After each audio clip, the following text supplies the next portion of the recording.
A continuación, señoras y señores, con ustedes el director de la revista Semana, el señor Alejandro Santos.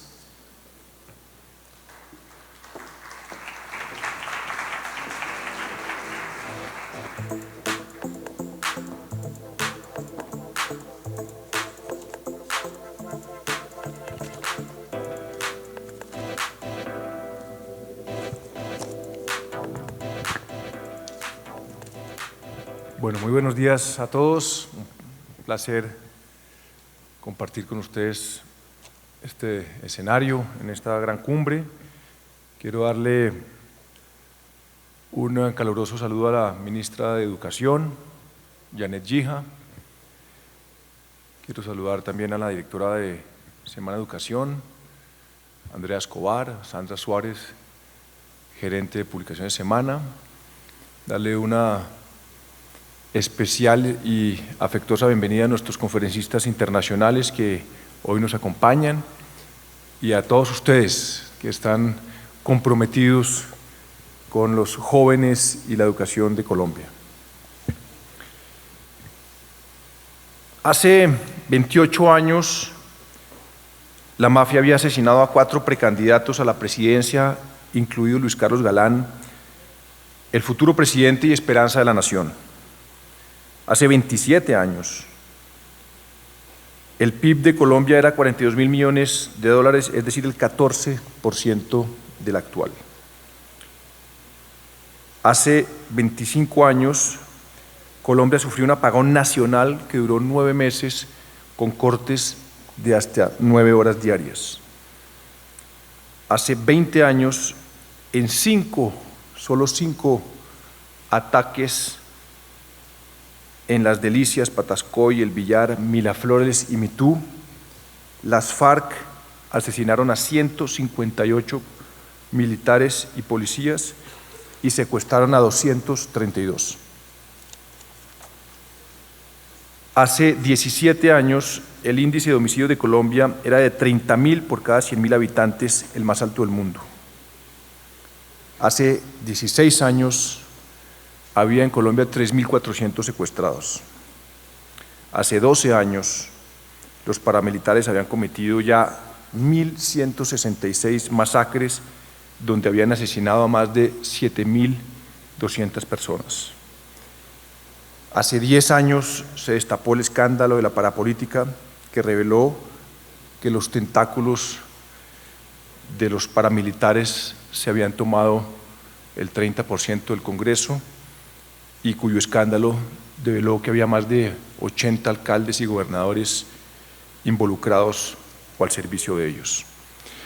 Haciendo en retrospectiva de lo que ha sido la historia reciente de Colombia, vemos que nuestro país ha tenido que forjarse un camino en medio de las dificultades y de una violencia atroz.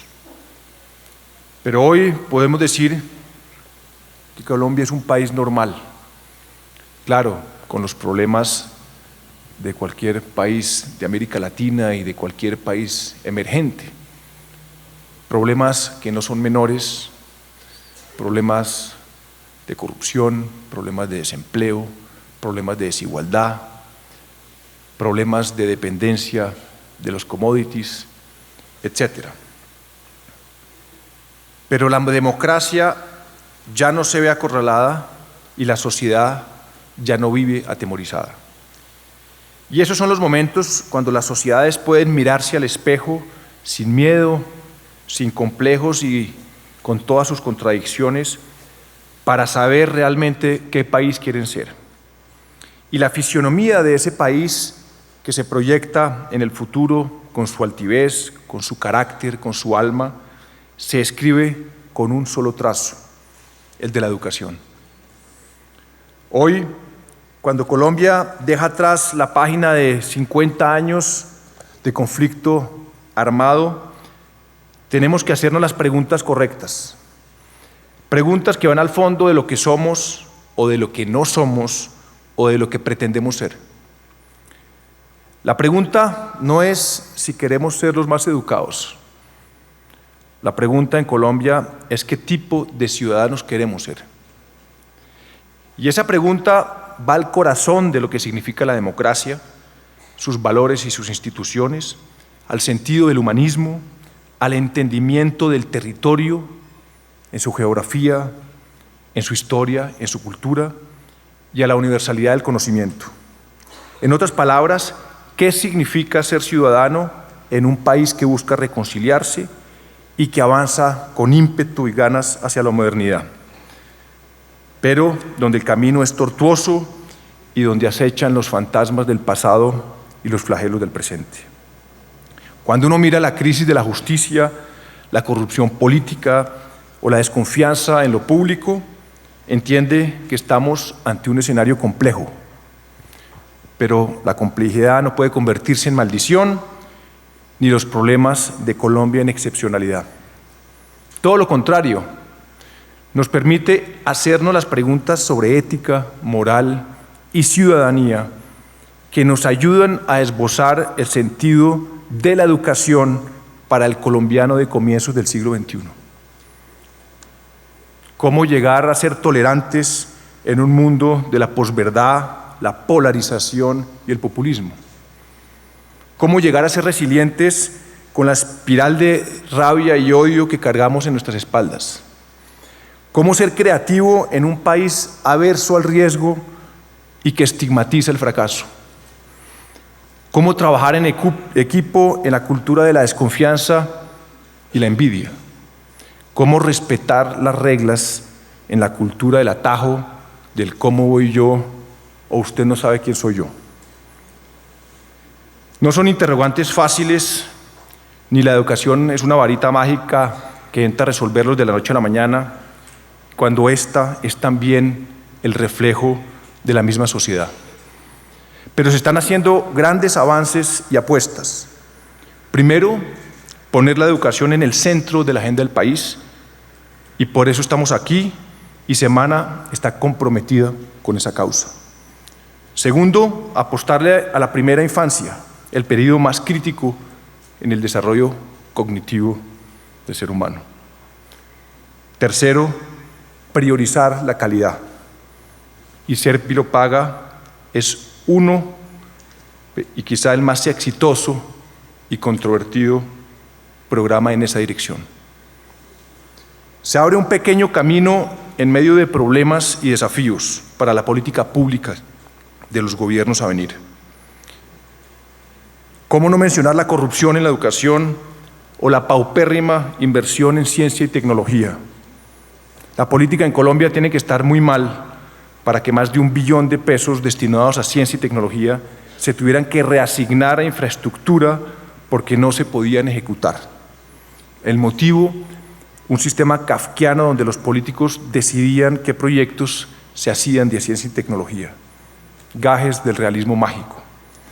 Si Colombia no le apuesta a la ciencia, la tecnología y la innovación, estaremos condenados a nunca salir del siglo XXI, siglo XX.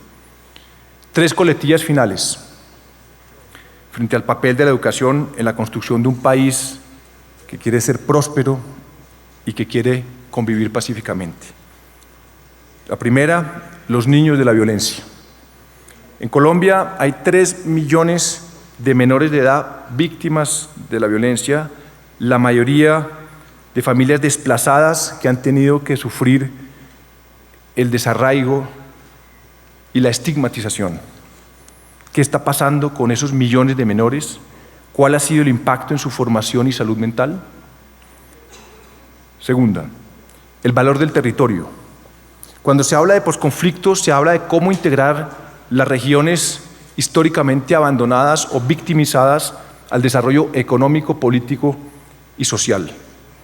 Pero no habrá desarrollo si no hay ciudadanos dispuestos a ejercer sus derechos y sus deberes en esos territorios y ciudadanos productivos que se realicen a través del trabajo. ¿Cuál va a ser el papel de la educación en esa Colombia rural, donde está el futuro de Colombia, en los alimentos, en el ecoturismo y la biodiversidad? Tercera, la historia. Todo país tiene que conocer su historia para no repetirla ni como tragedia ni como comedia. Y las nuevas generaciones desconocen nuestro pasado, no entienden ni conocen el proceso histórico que nos tiene hoy acá, ni los sacrificios, ni los héroes, ni las luchas, ni los mártires, ni las injusticias, ni las contradicciones. ¿Cómo pretender construir una personalidad histórica, una identidad nacional, un concepto de nación, es decir, un colombiano ciudadano de cara a su país y al mundo, si no conoce su pasado? Y hoy esa historia se ha desvanecido de las aulas y de los libros y de la memoria. ¿Cómo construir una simbología que inspire a un país y a sus nuevas generaciones y que lo ayude a entenderlo para mejorarlo si no se reconoce en su pasado, en sus raíces, en su memoria? Y para eso estamos en esta cumbre de líderes por la educación, para contestar esas preguntas y tomar las decisiones correctas como sociedad y como clase dirigente. Muchísimas gracias.